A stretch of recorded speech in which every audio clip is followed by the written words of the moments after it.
नमस्कार, मैं हूं माही सिंह और आप देख रहे हैं नेक्स्ट नाइन न्यूज। आज बात करने वाले हैं यूपी की पॉलिटिक्स की। जिस तरीके से 4 चरण के मतदान हो गए हैं और 5वें की तैयारी में पूरी भारतीय जनता पार्टी हो, मायावती हो, अखिलेश यादव हो, सब लगे हुए हैं।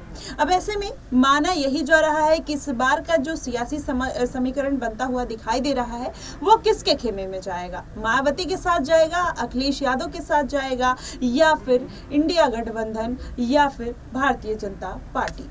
अब ऐसे में तमाम पार्टियां उठकर खड़ी हो गई हैं, जिसमें तमाम छोटी छोटी भी पार्टियां हैं। ऐसे में पूरा समीकरण जो बिगड़ता हुआ नजर आ रहा है वो इंडिया गठबंधन का है।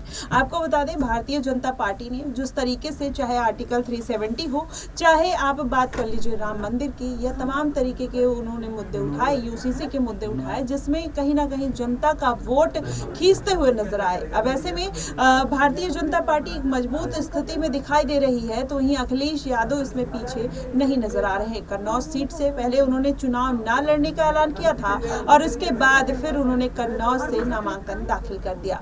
अब ऐसे में माना जा रहा है कि कन्नौज सीट पर कहीं ना कहीं अखिलेश यादव जीत अपनी दर्ज करेंगे। उसके साथ साथ ही भारतीय जनता पार्टी को वहां से बड़ा झटका लगने वाला है। अब बातें यही निकल कर सामने आ रही है कि आने वाले दिनों में देखना यही होगा, जिस तरीके से 4 चरण के मतदान हुए हैं और 5वें की तैयारी है, इस 5वें मतदान में किसका पल्ला भारी नजर आएगा, ये बड़ा सवाल खड़ा होता है। तो आज आपको बता दें, मायावती ने जिस तरीके से प्रत्याशी उतार कर कहीं ना कहीं भारतीय जनता पार्टी का नहीं लेकिन अखिलेश यादव का गेम जरूर बिगाड़ दिया है। वहीं आपको अगर बता दें, भारतीय जनता पार्टी लगातार ये आरोप लगाई है अखिलेश यादव के ऊपर कि कहीं ना कहीं ये केवल मुसलमानों की राजनीति करते हैं, यादवों की राजनीति करते हैं। तो शायद जो अखिलेश यादव ने पूरा समीकरण बनाया वो इसी बात को लेकर बना दिया कि ये सारी बातें कि हम यादव और मुस्लिमों की राजनीति नहीं करते, हम सबकी राजनीति करते हैं। और इस बार उन्होंने अपने मैदान में अपने परिवार में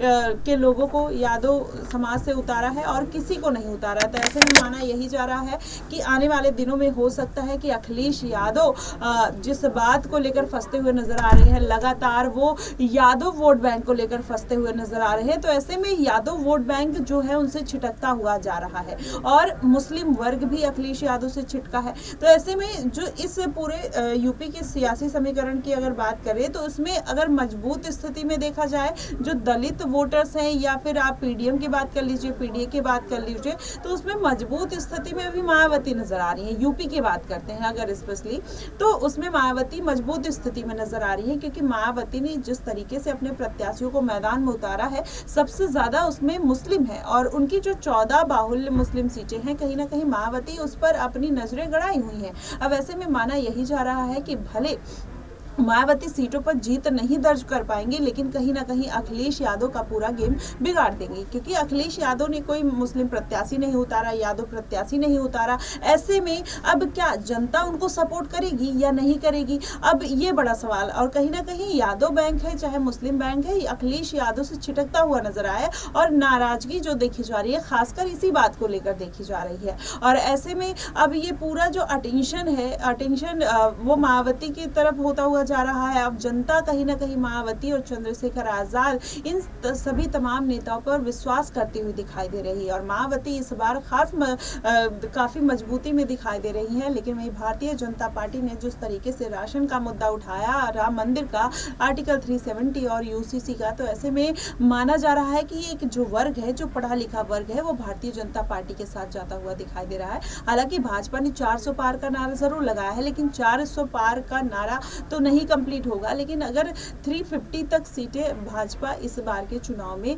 एनडीए प्लस के साथ जीत सकती है। लेकिन अब अखिलेश यादव का क्या होगा, किस तरीके से वो अपनी चीजों को मैनेज करते हुए नजर आएंगे, जिस तरीके से उनकी पार्टी का जनाधार लगातार गिर रहा है, ऐसे में माना यही जा रहा है कि अखिलेश यादव बड़ी मुसीबत में पड़ने वाले हैं। फिलहाल आपकी यूपी की पॉलिटिक्स की अगर बात करें तो आपकी क्या प्रतिक्रिया बनेगी कि अखिलेश यादव किस तरीके की राजनीति कर रहे हैं? क्या वो जिस तरीके तरीके से मुलायम सिंह यादव का जो एक वर्चस्व था, जिस तरीके से वो यादव समाज को लेकर चलते थे, मुस्लिम समाज को लेकर चलते थे, ब्राह्मणों की वो राजनीति करते थे, क्या अखिलेश यादव उनकी लेगेसी को आगे बढ़ा पा रहे हैं या नहीं बढ़ा पा रहे? आप हमें कमेंट बॉक्स में जरूर बताइएगा। फिलहाल के लिए बस इतना ही। देश और दुनिया की तमाम खबरों के लिए हमारे साथ बने रहिए नेक्स्ट 9 न्यूज पर।